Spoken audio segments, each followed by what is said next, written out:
The 1970s were television's Wild West for science fiction. Networks poured millions into ambitious concepts right before Star Wars changed everything forever. These forgotten gems pushed boundaries with advanced tech, alien worlds, and mind-bending concepts, then vanished without warning. From telepathic dolphins to time-traveling fugitives, here are 10 sci-fi series that deserved better fates, but Hollywood executives couldn't understand. Buckle up for a journey through television's most daring decade, when sci-fi dreams lived briefly before corporate axes fell.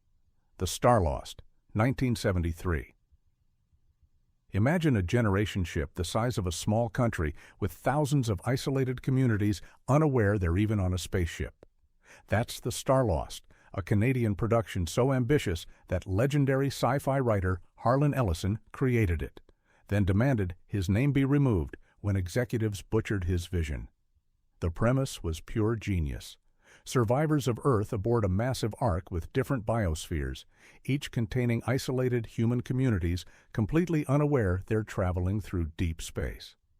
Keir Dullea starred as Devon, a man who discovers his world's true nature while exploring other habitats after accidentally damaging the ship's control systems. Unfortunately, budget constraints and creative interference doomed the show from day one. Ellison's original vision involved sophisticated storytelling and complex social commentary, but producers demanded simplified adventure plots. The resulting 16 episodes satisfied nobody. Too cerebral for action fans, too dumbed down for serious sci-fi audiences. The cheap sets and primitive special effects undermined the ambitious scope. The show's production company tried using a revolutionary new video technique called Magicam that promised to create convincing environments for a fraction of traditional costs. The reality? Disastrous technical glitches that made filming a nightmare and resulted in visuals so poor that one critic called them possibly the worst special effects ever to appear on a television series. Despite these failures, the concept of isolated communities on a massive spaceship remains compelling enough that it influenced countless generation ship narratives in later books and television.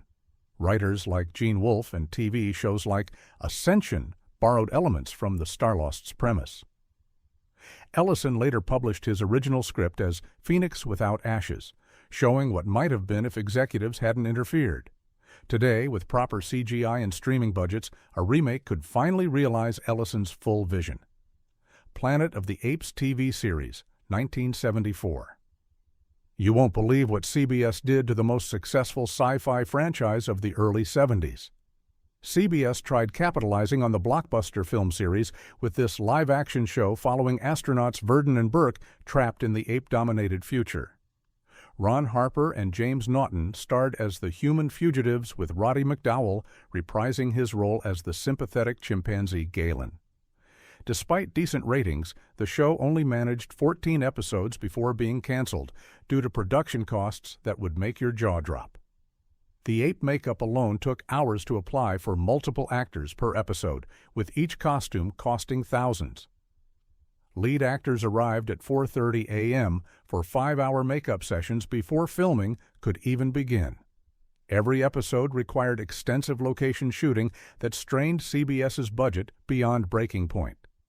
The series operated at a movie-level production scale on a TV budget, and executives panicked at the weekly costs of around $250,000 per episode, astronomical for 1974 television. Conceptually, the series worked brilliantly as a fugitive adventure. The three leads developed genuine chemistry while exploring this inverted world where humans were the oppressed species. Episodes tackled heavy social issues through science fiction allegory, following the film's tradition of meaningful commentary about race, power, and prejudice. One particularly daring episode, The Surgeon, featured an ape doctor performing experimental brain surgery on humans, a direct commentary on historical medical experimentation on marginalized communities.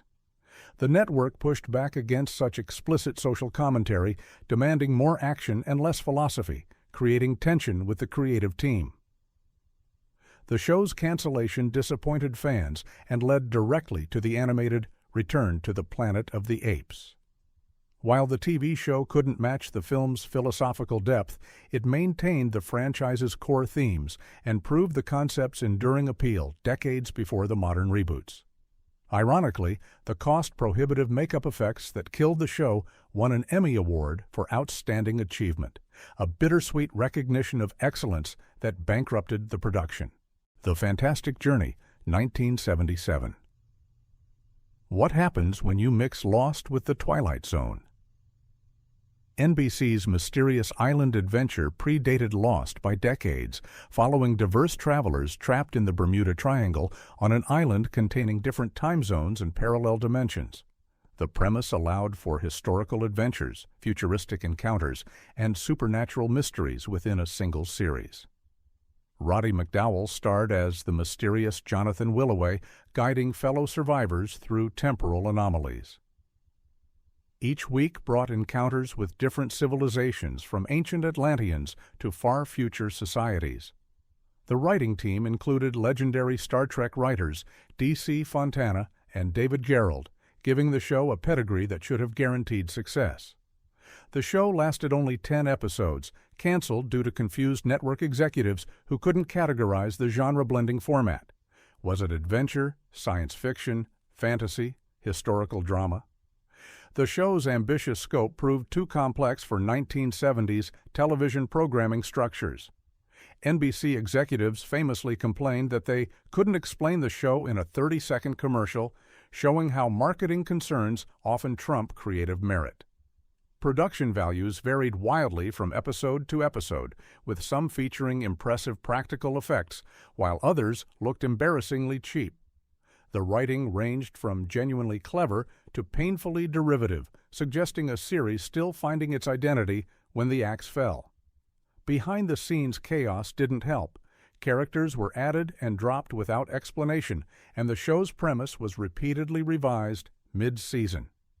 One controversial episode featured a futuristic society where humans had evolved into peaceful beings who could change their physical appearance at will. The network demanded heavy edits, concerned about the subversive implications of fluid identity and community-based living arrangements that challenged 1970s American values. Despite its brief run, The Fantastic Journey anticipated modern mystery series like Lost and Quantum Leap. The concept of travelers moving between different realities and time periods became a staple of later science fiction television, proving the show was simply born too early for audiences to appreciate its innovation.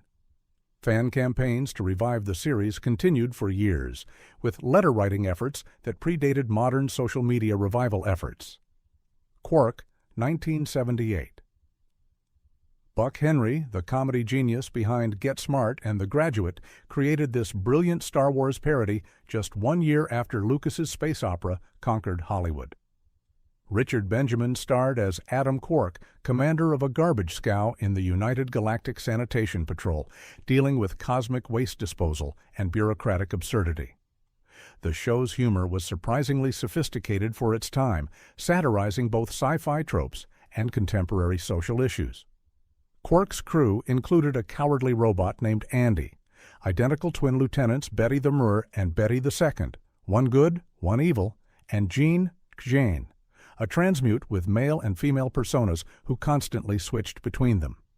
This gender-fluid character was remarkably progressive for 1970s television, offering commentary on gender roles decades before such discussions became mainstream. NBC aired only 8 episodes, unable to find the right audience. Star Wars fans wanted serious space adventure, while comedy audiences didn't understand the sci-fi references. The show fell between genres, satisfying neither demographic completely. Production design cleverly spoofed familiar sci-fi imagery while maintaining its own visual identity.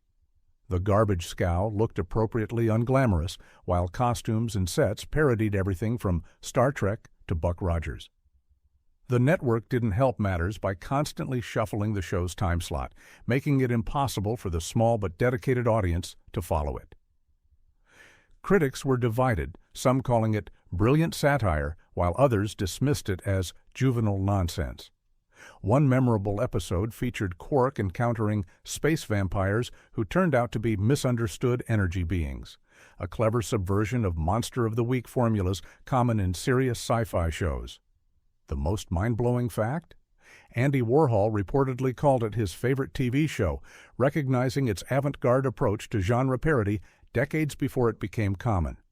Despite its short run, Quark developed a cult following that keeps its memory alive through bootleg copies and convention screenings, proving that sometimes television concepts can be too ahead of their time for mainstream success. The complete series was finally released on DVD in 2008, allowing new generations to discover this quirky gem. Man from Atlantis, 1977 to 1978. Before Patrick Duffy became famous in Dallas, he starred in this underwater superhero series as Mark Harris, the last survivor of Atlantis, with gills, webbed hands, and the ability to communicate with sea life. The character worked for the Foundation for Oceanic Research, investigating underwater mysteries and environmental threats. The show began with 4 successful TV movies before transitioning to a 13-episode series.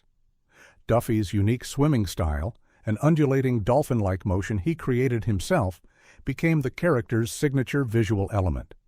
This dolphin kick was so effective that Olympic swimmers later adopted variations of it for underwater portions of races. Underwater sequences showcased impressive practical effects for television standards, with Duffy performing most stunts himself while holding his breath for remarkable periods, up to 2 minutes at a time. Production costs ultimately killed the series. Underwater filming required specialized equipment, extensive safety measures, and complex logistics that strained NBC's budget. Each aquatic sequence cost significantly more than typical television action scenes, making it one of the most expensive shows of its era. One episode reportedly went $200,000 over budget due to complications with a submarine set that repeatedly flooded during filming. The environmental themes felt genuinely ahead of their time, addressing ocean pollution, marine ecosystem destruction, and corporate environmental crimes decades before climate change entered mainstream consciousness. Mark Harris served as both superhero and environmental advocate, fighting villains who threatened underwater worlds. One particularly controversial episode featured an oil company executive as the villain, causing a petroleum industry association to threaten to pull advertising from NBC. After cancellation, the character developed a cult following in international markets, particularly in Europe, where action figures and comics continued long after the show ended. Duffy's portrayal of the amphibious hero laid groundwork for later aquatic superheroes like Aquaman in modern blockbusters. Duffy himself remains fond of the character, telling interviewers it was physically the hardest but creatively the most rewarding role of his career before Dallas made him a household name. Logans Run TV series, 1977 to 1978. CBS thought this dystopian thriller was too expensive to keep alive, ironically killing it just like the show's characters at age 30. CBS adapted the successful 1976 film into a television series following Logan and Jessica's escape from the domed city where citizens face mandatory death at age 30. Gregory Harrison and Heather Menzies starred as the fugitive couple exploring the post-apocalyptic outside world alongside an android companion named Rem Donald Moffat. The series managed 14 episodes, expanding the film's limited scope into weekly adventures. Each episode revealed different survivor communities, some thriving, others struggling, all adapting to post-catastrophe conditions. The premise allowed for social commentary about youth culture, authority, and survival in ways the film couldn't explore. Television budgets couldn't match the film's impressive production values. The domed city sequences looked notably cheaper, while outdoor locations often resembled generic California wilderness rather than exotic post-apocalyptic landscapes. The show's most iconic piece of technology was the Solar Craft, a hovercraft-like vehicle that allowed the runners to travel between locations. In reality, this impressive-looking vehicle was built on a Volkswagen chassis with a fiberglass shell, a budget-friendly solution that became one of the show's most recognizable elements. Episodes tackled themes of conformity, rebellion, and the price of security versus freedom. One particularly daring episode featured a society where aging was considered a disease to be cured, while another depicted a community ruled by children after a plague killed all adults. These allegorical stories continued the film's examination of youth culture and authority, but expanded to cover topics like technological dependence, environmental collapse, and the tension between security and freedom. The addition of Rem as the third member of the group proved to be the series' most inspired innovation. As an android designed by a long-dead civilization, Rem possessed encyclopedic knowledge about history, but childlike curiosity about human behavior. His perspective allowed the show to comment on humanity's destructive tendencies while providing moments of gentle humor. The show's influence on later dystopian television series is undeniable. From The Walking Dead to The 100, shows about survivors exploring dangerous post-apocalyptic worlds owe debts to Logans Run's pioneering format. The series proved that dystopian concepts could sustain weekly television narratives, even if execution fell short of ambition. Today, streaming services produce exactly this kind of serialized dystopian drama, showing that Logans Run was conceptually ahead of its time, but hamstrung by the television production limitations of the 1970s. The Immortal, 1970 to 1971. Would you run if your blood could make others live forever? ABC's unique thriller starred Christopher George as Ben Richards, a test pilot whose blood grants immortality to anyone who receives transfusions. Billionaire Jordan Braddock, dying of old age, desperately hunts Richards to harvest his life-extending blood. The series ran 15 episodes as essentially a weekly chase thriller with sci-fi elements. Richards stayed one step ahead of Braddock's agents while helping people he encountered during his fugitive journey. The premise combined superhero concepts with road movie structure, creating something truly unique for television. Based on James Gunn's novel The Immortals, the show explored deep questions about mortality, exploitation, and the value of human life. Richard's blood became both blessing and curse, making him valuable but perpetually hunted. The philosophical undertones were unusually sophisticated for primetime television, asking viewers to consider what they would sacrifice for immortality. One particularly memorable episode featured Richards donating blood to save a child, knowing it would leave electronic traces that would allow Braddock's men to find him. This moral dilemma, sacrifice freedom to save a life, exemplified the show's commitment to ethical complexity rarely seen in 1970s action television.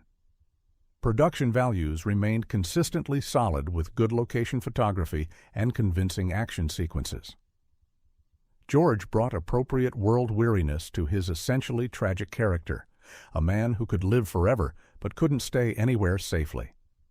The show's short run belied its influence on later series about individuals with extraordinary abilities on the run, predating shows like The Incredible Hulk and The Pretender by decades.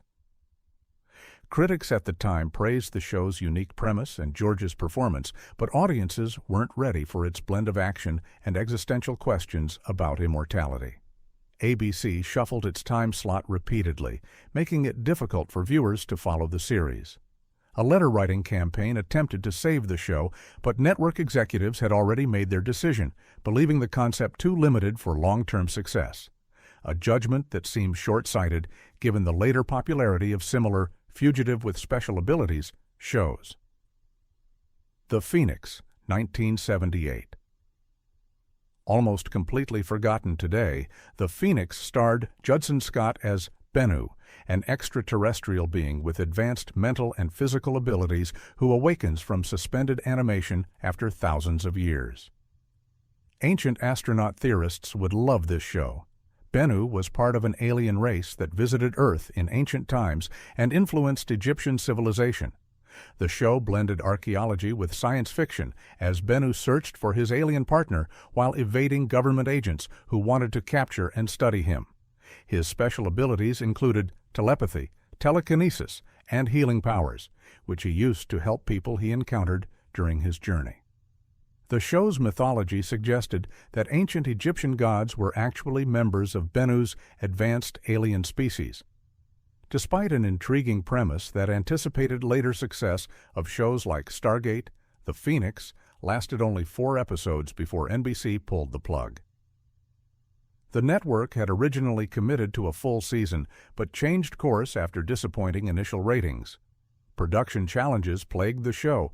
Creating convincing special effects for Bennu's powers on a television budget proved nearly impossible, resulting in cheesy glowing eyes and obvious wirework for levitation scenes. Behind the scenes, creative differences emerged between writers who wanted to focus on Bennu's spiritual journey and network executives demanding more action sequences and government chase scenes. The resulting compromise satisfied neither vision. Critics dismissed the show as New Age nonsense in sci-fi clothing, failing to recognize its attempt to blend mythology, spirituality, and science fiction in ways that would later become common. The show's greatest legacy might be its influential production design. Bennu's ancient alien aesthetic, with its distinctive Ankh symbol and Egyptian-inspired technology, anticipated similar visual approaches in later productions. Despite its brief run, The Phoenix developed a small but dedicated fanbase who appreciated its attempt to create science fiction with spiritual dimensions beyond typical space adventure formulas. Otherworld, 1985. CBS executives couldn't understand this show about a family trapped in a parallel totalitarian Earth, so they killed it after just 8 episodes.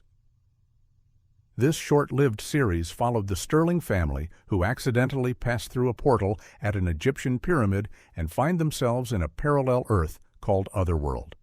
This alternate reality is divided into separate zones, each with different social systems, but all controlled by a totalitarian government.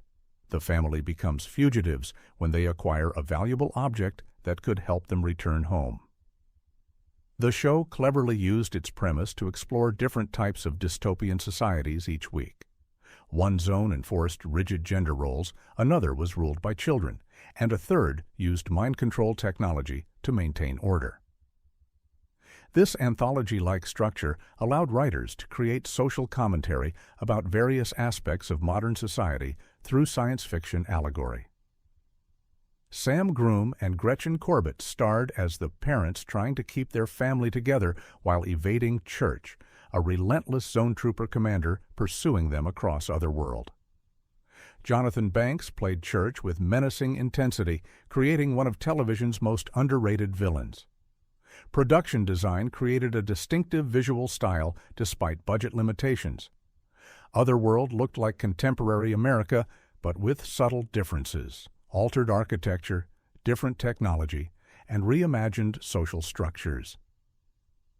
This approach allowed the show to film in ordinary locations with minimal set dressing, stretching the limited budget effectively. Critics praised the show's intelligence and willingness to tackle complex themes, but viewers found it difficult to follow the complicated mythology. CBS didn't help matters by airing episodes inconsistently and providing minimal promotion. After just 8 episodes, the network pulled the plug, leaving several plot lines unresolved and fans outraged. The show's influence extended beyond its brief run. Later series like Sliders borrowed heavily from its interdimensional travel concept, while its family-centered approach to science fiction anticipated shows like Lost in Space, the remake, and Stranger Things. Today, Otherworld remains a cult favorite among science fiction enthusiasts who recognize its ambitious attempt to create thoughtful television in an era dominated by simpler action-adventure formats. Battlestar Galactica, 1778 to 1779.